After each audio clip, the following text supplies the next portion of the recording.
भाद्रपद शुद्ध चतुर्थी म्हणजेच आपल्या आवडीचा सण गणेशोत्सव, ज्या दिवशी आपल्या घरोघरी बाप्पा विराजमान झाले।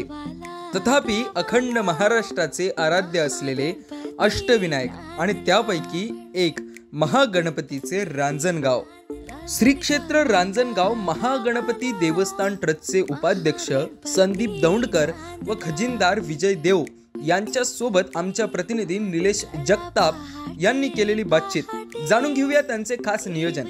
मी संदीप तुकाराम दौंडकर, श्री क्षेत्र रांजणगाव देवस्थान ट्रस्ट उपाध्यक्ष।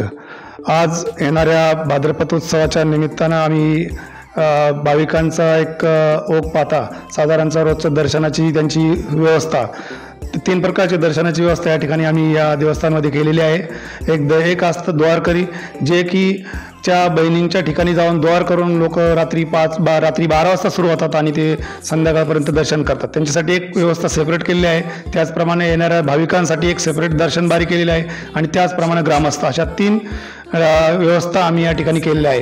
त्याचप्रमाणे आकर्षक अशी फुलावाची सजावट सुद्धा देखील आम्ही या ठिकाणी करणार आहोत। विद्युत रोषणाई, अतिशय सुंदर अशी विद्युत रोषणाईचं नियोजन सुद्धा या ठिकाणी केलेलं आहे। आणि हे देवस्थान एक आपल्या पुरानगर हायवे रस्त्यालगत असल्या कारणानं आणि त्याचप्रमाणे या 5 स्टार MIDCच्या जवळ असल्यामुळे या ठिकाणी साधारणतः रोज भाविक येण्याची संख्या ही मोठ्या प्रमाणावर असते। साधारणतः 80 ते 90 हजार भाविक एक रोजच्या आम्ही एक अपेक्षा ठेवतो की ते रोजच्या या ठिकाणी दर्शन करून जातील। आणि त्यासाठी आम्ही मंदिर सकाळी 3 वाजता चालू करतो ते संध्याकाळी 6 वाजेपर्यंत त्यासाठी दर्शनाची सुविधा आम्ही केलेली आहे। 5 वाजता आम्ही बंद करतो, म्हणजे 5 ते 6 पर्यंत आम्ही त्याचा क्लोज करण्याचा प्रयत्न करतो।